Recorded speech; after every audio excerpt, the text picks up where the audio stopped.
Habría que confesar que de niño no leía nada. Bueno, sí leía cómics. Los cómics eran mi vida completa y los consumía a gran cantidad.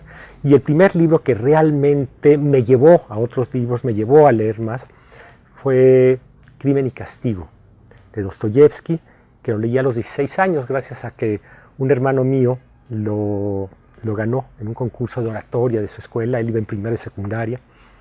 Y bueno, no era un libro que le interesara a un niño de esa edad, un joven de esa edad.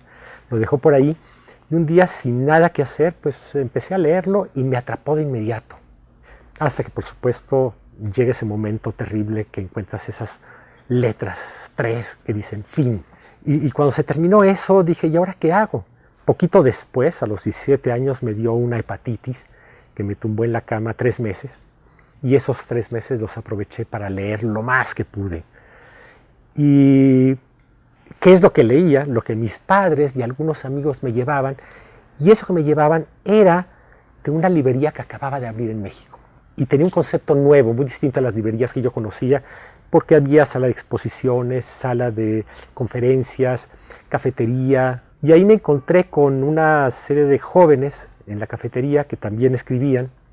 No que también, que escribían. Yo no escribí entonces. Y les pregunté que a quién le habían pedido permiso para escribir. Y pues me dijeron que no había que pedirle permiso a nadie. Y entonces fue esa como mi inicio. Dije, no hay que pedirle permiso a nadie, y empecé a escribir poesía. Ese fue mi inicio en la literatura. Ya que me había gustado tanto la lectura, yo leía de una manera muy desordenada. Y lo que decidí es tener como una especie de bibliografía ordenada. Y eso pues decidí hacerlo en la carrera de letras. Y al poco tiempo empecé a escribir para periódicos, revistas, reseñas de libros. Y unos editores se fijaron en mí y me dijeron, oye, nos gusta cómo escribes, ¿qué tal que nos ayudas a hacer unas adaptaciones de leyendas de espantos de la época de la colonia y de mitos de la creación prehispánicos? Y yo lo hice como un trabajo profesional y lo presenté, se publicaron los libros. A los libros les fue muy bien y estaban muy contentos los editores, que decidieron hacer otra colección de libros, pero ya con cuentos originales.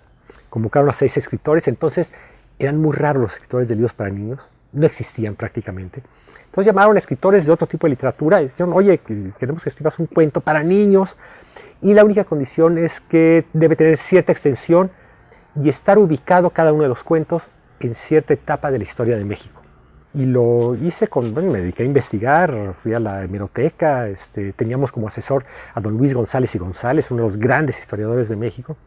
Escribí mi cuento, lo presenté, los editores se lo dieron a leer a niños, los niños lo leyeron y me dijeron, tú no sirves para escribir. A lo mejor como bailarín de ballet la haces bien, pero como escritor no. Y me regresé a mi casa triste, pero no derrotado. Volví a escribir el cuento, lo volví a presentar. Los niños lo leyeron y me dijeron, ahora sí nos gusta. Y ese primer cuento se llamó A golpe de calcetín, que tiene este año, cumple 33 años de haber sido publicado. Y a partir de entonces pues empezaron a nacer los libros, primero por encargo, hasta que el primer libro que escribí por gusto se llamó La fórmula del doctor Funes. Y lo que hice fue confrontar algunos de esos libros que había escrito con niños. Primero en Tabasco, tuve la suerte de trabajar en algún momento en Tabasco y de poder convivir con niños. En algún momento llevé ese libro llamado A golpe de calcetín y al ver las caras de gusto y de felicidad, yo dije, yo quiero seguir viendo esas caras, y encontré eso. Y la segunda experiencia, que también fue fundamental para mí, fue en Medellín, Colombia.